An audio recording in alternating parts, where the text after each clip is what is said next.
क्या कभी आपको अच्छा बिजनेस आइडिया आया लेकिन उसे लागू करने में आप झिझक कर रहे थे? क्या आप इसके नॉलेज ना होने पर और इस नए बिजनेस में कितना समय देना पड़ेगा इस बात से डरते थे? क्या आपको मोटिवेशन तब मिली जब आपको पता चला कि आपके पास बहुत कंपटीशन करने की ताकत है? क्या आपको लगता है हर व्यक्ति जो एक बिजनेस आइडिया के साथ आता है उसे इसका सामना करना पड़ता है? जेसन फ्राइड और डेविड हैनीमियर के पास एक अच्छा आइडिया था और वे इसे लागू करने से डरते नहीं थे, और उन्होंने अपने अनुभव से जो कुछ सीखा वह थोड़ा आश्चर्यचकित करने वाला है। आपको लंबे समय तक काम करने, बिजनेस मीटिंग और दूसरे बोरिंग काम से डरना नहीं है। जैसा कि आप इस समरी में देखेंगे, आपको निवेशकों और पार्टनर्स को ढूंढने की आवश्यकता नहीं है, कम से कम शुरुआत में नहीं। बिल्कुल इसके विपरीत, फ्राइड और हैनीमियर के अनुसार इस तरह की चीजें वास्तव में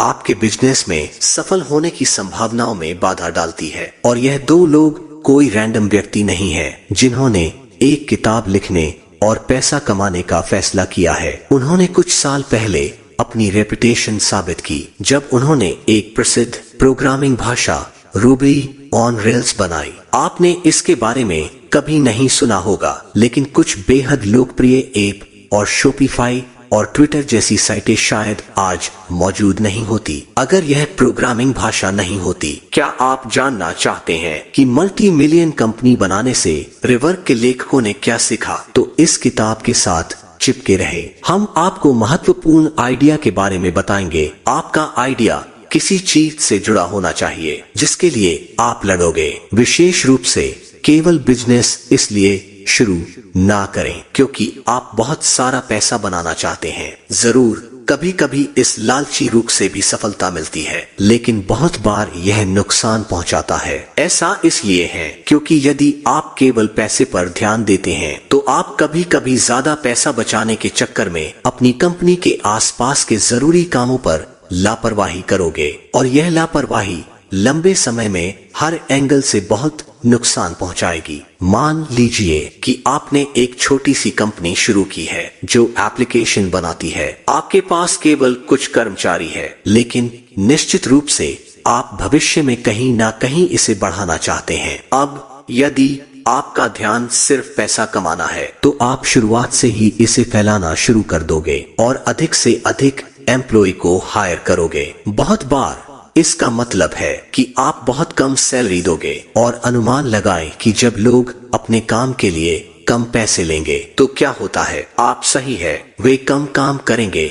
यह इतना सिंपल है। दूसरी ओर आप एक अलग दृष्टिकोण अपना सकते हैं। केवल पैसे पर ध्यान देने के बजाय आप कुछ ऐसा कह सकते हैं, एक मिनट रुको, मेरी कंपनी के पास एक प्रोडक्ट है, मैं चाहता हूँ कि यह प्रोडक्ट सबसे अच्छा साबित हो। पैसा मेरी कंपनी की क्वालिटी का केवल एक बाय प्रोडक्ट है। यदि अच्छे एप्लीकेशन बनाने का मतलब है कि मैं अपने एम्प्लॉय को ज्यादा पैसे देना है तो मैं ऐसा करूँगा। यह निश्चित रूप से कई उदाहरणों में से एक है। आप बिजनेस के सभी क्षेत्रों में इस तरह की सोच को लागू कर सकते हैं। फार्मास्यूटिक्स, गेमिंग और प्रोग्रामिंग, डिजाइन अनगिनत ऑप्शन है। हम यह कहना नहीं चाहते हैं कि पैसा एक प्रेरक नहीं है, लेकिन पैसा सबसे महत्वपूर्ण चीज नहीं है। क्या आपको लगता है कि बिल गेट्स तब भी दुनिया के सबसे अमीर आदमी बनना चाहते थे जब उन्होंने खुद का बिजनेस शुरू ही किया था? शायद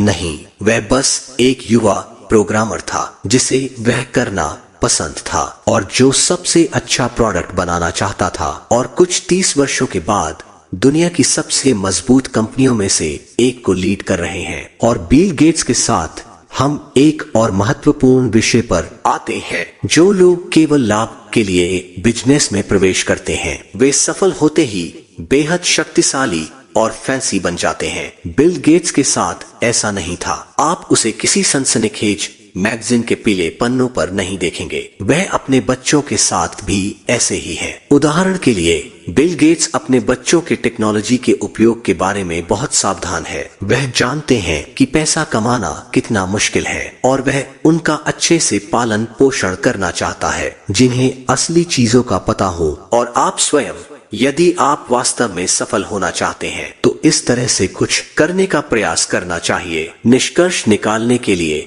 आप जिस चीज से प्यार करते हैं उस पर ध्यान दें। यह उतना कॉम्प्लिकेटेड नहीं है। बड़ी कॉरपोरेट मार्केटिंग छोटी ईमानदार कंपनियों के लिए नहीं है। पहले चैप्टर में हमने कहा कि पैसे कमाने से ज्यादा महत्वपूर्ण क्वालिटी फोकस्ड कंपनी बनाना है। यहाँ हम उस दिशा में जाते रहेंगे। यदि आप इसको फॉलो करते हैं तो सबसे महत्वपूर्ण सलाह जो रिवर्क में मिल सकती है, आप स्वाभाविक रूप से इस एक का पालन करेंगे। झूठी मार्केटिंग स्ट्रेटजीज के बारे में भूल जाएं। यदि आप वास्तव में आप जिससे प्यार करते हैं उस पर ध्यान केंद्रित करते हैं, यदि आप अपनी चीज के लिए लड़ने के लिए वास्तव में तैयार हैं, तो आपको बड़े मार्केटिंग की आवश्यकता नहीं है। निश्चित रूप से आपकी कंपनी का विकास शायद थोड़ा धीमा होगा, लेकिन आप अपना सारा ध्यान उन बातों पर केंद्रित कर पाएंगे जो मैटर करती है, ना कि उन मामूली मार्केटिंग चीजों में जिन पर सभी लोग ध्यान केंद्रित करते हैं। आइए अपने खुद के अनुभव से शुरू करें। आपने कितनी बार टीवी विज्ञापन देखा है जिसमें कहते हैं इस हेयर प्रोडक्ट को खरीदे, यह आपके बालों को पहले से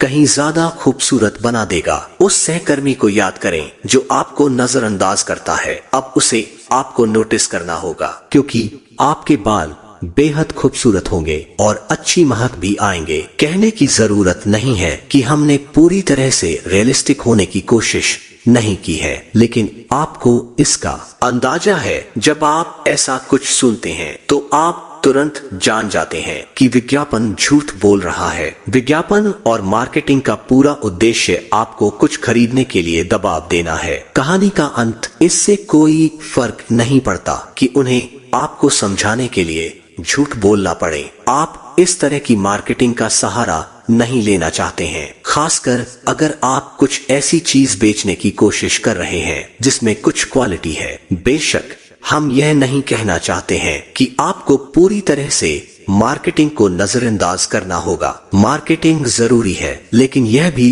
जरूरी नहीं है कि इस बेईमानी के खेल में बहुत फंसे। उदाहरण के लिए कुछ विज्ञापन बनाने के बजाय जिन्हें हम सभी 1000 से अधिक बार देख चुके हैं, कुछ ऐसा बनाएं जो सबसे अलग हो, कुछ असाधारण हो। उदाहरण के लिए कुछ क्रिसमस थीम वाले विज्ञापन बनाने के बजाय आप अपना विज्ञापन ट्रॉपिकल एनवायरनमेंट में बना सकते हैं। इसके अलावा कोका कोला ने पहले ही अनगिनत टीवी विज्ञापनों के साथ क्रिसमस को मोनेटाइज कर दिया है। इसका मतलब है कि कोका कोला के लिए क्रिसमस वाली विज्ञापन प्रॉफिटेबल है और आपके लिए नहीं। इसलिए सिंपल बने रहें और मार्केटिंग पर ध्यान केंद्रित करने के बजाय एक ऐसा प्रोडक्ट बनाने की कोशिश करें जो इतना अच्छा हो कि उसे मार्केटिंग की भी आवश्यकता ना हो। आगे की समरी हम जानेंगे इस वीडियो के पार्ट 2 में, तो बने रहिए हमारे चैनल के साथ।